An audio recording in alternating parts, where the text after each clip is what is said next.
এখন আমাদের সিড ড্রিলের যে ম্যাটটা দেওয়া আছে যে what seed spacing is required when planting corn in rows 100 centimeter apart if the desired plant population is 45,000 plants per hectare and an average emergence of 45% is expected. If the age drop seed plate has 16 cells and diameter of 30 centimeters, what is the linear cell speed in meter per minute? এখন আমাদের যে rho two root স্পেসটা দেওয়া আছে সেটা কত দেওয়া আছে? 100 সেন্টিমিটার।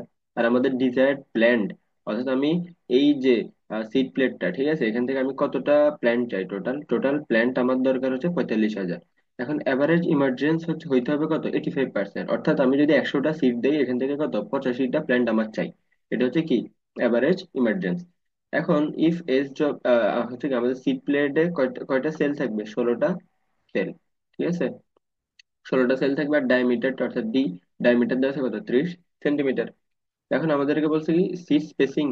ফার্স্টে আমাদেরকে বের করতে বলছে কি সিট টু সিট স্পেস বা হচ্ছে সিট স্পেসিংটা কি, আর লাস্টে বের করতে বলছে what is the linear speed.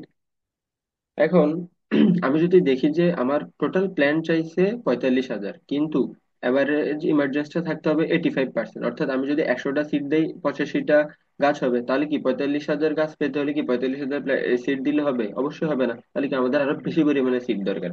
তাহলে আমাদের যে actual number of seat, actual number of seat drop, তাহলে সেটা কত হবে? 45,000 ডিভাইডেড বাই 85%, অর্থাৎ 0.85। তাহলে আমাদের সংখ্যাটা আসবে 5291। ঠিক আছে, অর্থাৎ এত সংখ্যক কি আমাদের সিট যদি আমি দেই, এত সংখ্যক সিট যদি আমি অ্যাকচুয়ালি ড্রপ করি এবং আমাদের এভারেজ ইমার্জেন্স যদি 85% থাকে, তাহলে কি আমি 45,000 প্ল্যান্ট পাবো। এখন সিট টু সিট যে আমার স্পেসিংটা বের করতে হবে, সিট স্পেসিংটা বের করতে হবে। এখন আমার এখানে 16টা সেল আছে।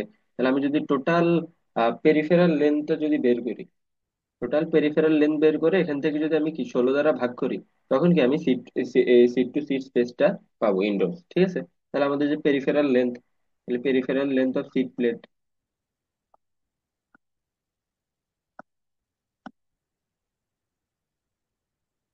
তাহলে আমাদের পেরিফেরাল লেন্থের যে সূত্র সেটা হচ্ছে কি পাই ডি, এবং সেটা কি সেন্টিমিটারে আসবে। তাহলে আমাদের পাই এর ভ্যালু কত? 3.14 নিলাম, এবং ডিটা নিলাম হচ্ছে 30। তাহলে ক্যালকুলেট করলে আসে 94.2 সেন্টিমিটার। এখন আমাদের সিট টু সিট স্পেস, হ্যাঁ, আমাদের কি বলছে? সিট স্পেসিং অর্থাৎ সিট টু সিট স্পেস।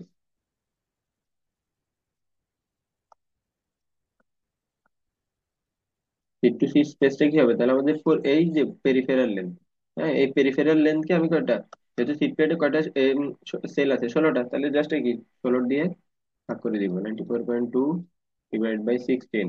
তাহলে আমাদের সিট টু সিট যে স্পেসটা আসবে 5.89 সেন্টিমিটার। চলে আসছে। এখন আমি যে 5,200, 5,000, সরি, 52,941টা সিট দিব, এই যে 5,941টা সিট, হ্যাঁ, এই 5,900, সরি, 52,941টা সিট ড্রপ করতে, ড্রপ করতে আমার যে টোটাল লেন্থটা কাভার করতে হবে, এখন আমরা সেটা বের করবো। আর ওই টোটাল লেন্থটাকে আমরা একটা টাইম দ্বারা যদি ভাগ করি, তাহলে আমার কি লিনিয়ার সেল স্পিডটা চলে আসবে, অর্থাৎ কতটা স্পিডে আমি সিটগুলোকে ড্রপ করতে পারতেছি। এখন আমাকে বের করতে হবে যে এই যে সিটগুলো আমি ড্রপ করছি, এটা তো আর নিশ্চয়ই ছোট একটা জায়গার মধ্যে ড্রপ করতে পারি না। তাহলে এই সিটগুলো ড্রপ করতে আমার কতটুকু লেন্থটা কাভার হয়েছে, আমরা এখন সেটা বের করি। তাহলে সেটা হচ্ছে কি লেন্থ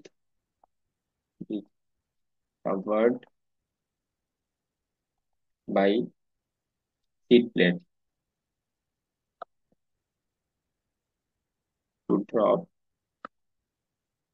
52,941 ফিট।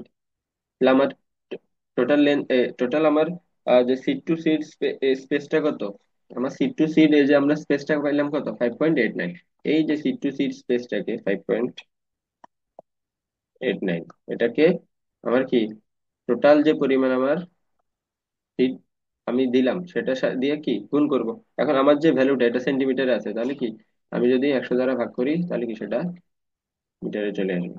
তাহলে 3118.22 মিটার। যেহেতু আমাদের এখানে কি আমরা সিট টু সিট যে স্পেসটা সেটা কি বের করলাম, সেন্টিমিটারে বের করছি, এই জন্য কি 100 দ্বারা ভাগ করে তাকে কি মিটারে কনভার্ট করে দিলাম। এখন আমার সিট টু সিট, আমার টোটাল যে লেনটা, অর্থাৎ একটা সিট থেকে আরেকটা সিটের স্পেসটা কত ছিল, 5.89। তাহলে আমি টোটাল সিট দিলাম এখানে কত, 52,941। তাহলে আমার টোটাল সিট সব এই যে 52,941টা সিট, একটা সিট যদি আরেকটা সিটের সাথে 5.89 সেন্টিমিটারে থাকে, তাহলে 52,941টা সিট কতটুকু ডিস্টেন্স আছে, সেটাই জাস্ট আমরা কি 100 দ্বারা ভাগ করে মিটারে কনভার্ট করে দিই। এখন আমাদের যে আমাদের এখানে আসলে একটা টাইম দেওয়া নাই, তো এখন আমরা অ্যাজিউম করে নিব যে, আমরা অ্যাজিউম করে নিচ্ছি যে এই যে সিট 52,941টা সিট দিতে আমার কত 8 ঘন্টা সময় লাগছে, এইটা আমার, এটা আমরা জাস্ট অ্যাজিউম করে নিচ্ছি যেহেতু আমাদের এখানে কোনো টাইম দেওয়া নাই। তাহলে আমার যে সিট প্লেস স্পিডটা, সিট প্লেট স্পিড, এটা কি হবে, আমার যে টোটাল ডিস্টেন্স কত 3118.22, এটাকে জাস্ট কি আমি 8 দ্বারা ভাগ করবো। এখন আমার এই ডিস্টেন্সটা কিসে আসে, মিনিটে, মিটারে, তাহলে আমরা জাস্ট 8 ঘন্টাটাকে কি মিনিটে কনভার্ট করি, তাহলে জাস্ট কি 60 দ্বারা গুণ, তাহলে আমার এখানে ভ্যালু আসবে 6.5 অলমোস্ট মিটার পার মিনিট। অর্থাৎ আমি পার মিনিটে কত 6.5 মিটার কাভার করতে পারবো আমার সিট প্লেটটা। তাহলে এটাই ছিল আমাদের ম্যাথটা, যেটা জিনিস বের করতে বলছে সিট টু সিট স্পেসটা।